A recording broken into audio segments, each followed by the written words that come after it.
Alright, what's up guys? Back with another video. This week you guys voted on how to ollie higher.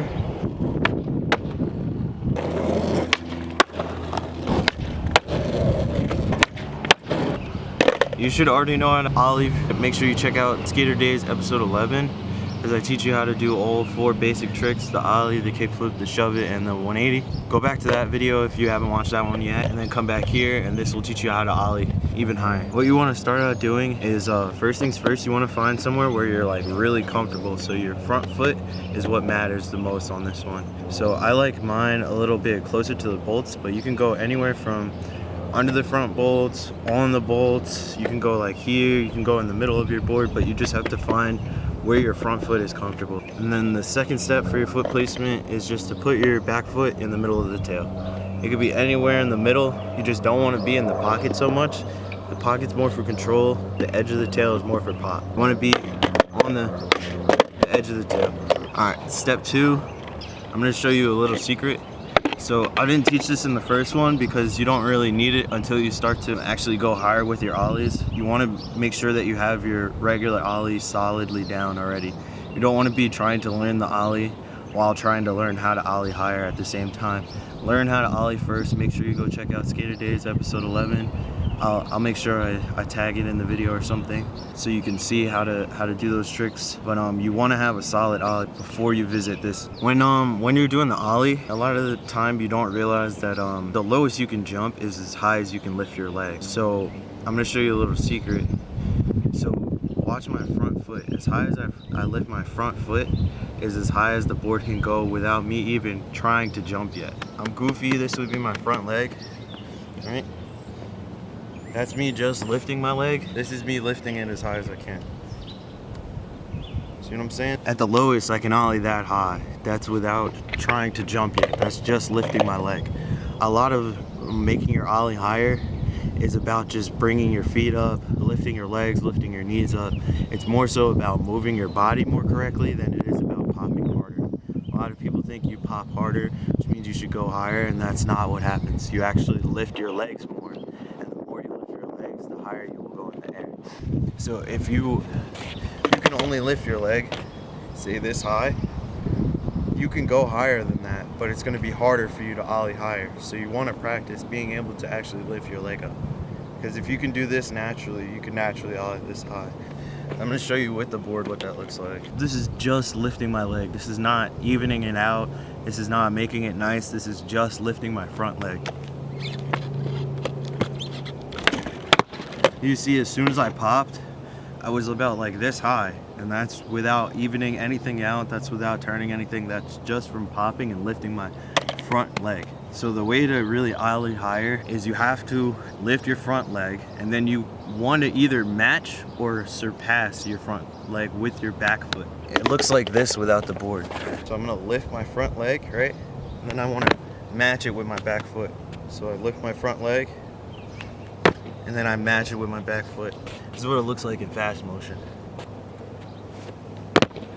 The reason you need to lift your back foot to go higher is because once you lift the front leg and you're in the air, when you lift that back foot, now you're actually creating air time for yourself.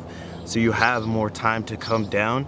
The more time you have to come down, that means the higher you went in the air. This is what it looks like with a board. The first one is going to be just me lifting my leg. The second one is going to be me lifting my leg and then evening it out with the back foot so you can see how much higher you actually can get. Now I'm going to even it out with the back foot.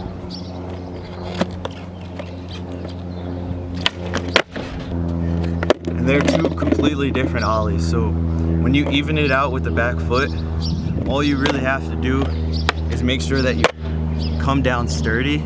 As long as you're planted when you come down, you'll always land that one. When you do it with your front foot, you have to think that you're gonna come down on your back wheels first. So what happens is it goes like this, and then unless you shift your weight forward, it usually comes down like that. When you do your regular ollie, it's gonna, and all 4 is probably gonna come down at the same time. So keep that in mind when you're trying to land it. So you really wanna make sure that you're standing with like most of your weight on the board, and then before you even pop, you have to make sure that you're balanced.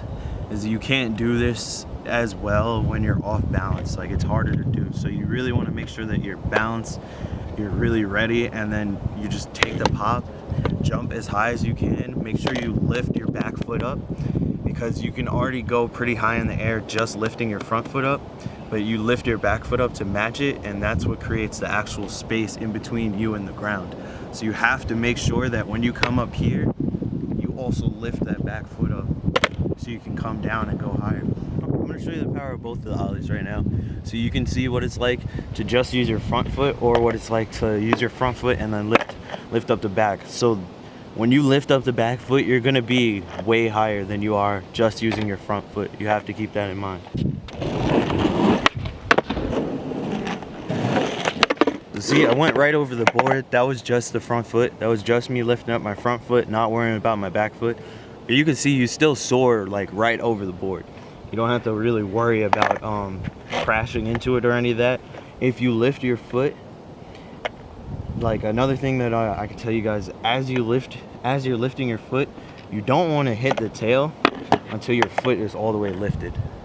So you don't want to bringing your foot up and then try to hit the tail before your foot is at its maximum height. You want your foot all the way up, and then you want to hit the tail, and then you want to bring the back foot up so you can get an even higher ollie. I'm going to show you right now with this one. So this one is me lifting the back foot up.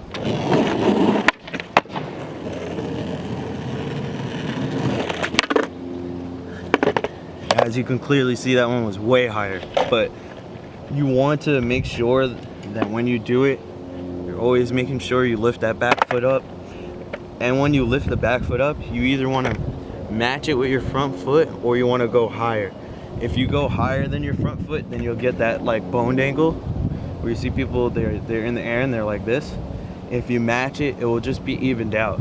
But you want to at least match it at the least, because if you have it teetered where your front foot's a little bit higher than your back foot, it makes it harder for you to actually land the trick, because now you're doing this instead of doing this. And it's easier to land it when it tabletops than it is for when it's kind of like falling out of the air. But that's all I can really give you guys for this one. If you guys need more help, make sure you guys hit me up on TikTok, hit me up on YouTube. You know, I'll always answer you guys. Tag me in your lands. Make sure you check out the community page to go vote for what trick you guys want to learn next week. And I'll see you guys in the next video. Peace.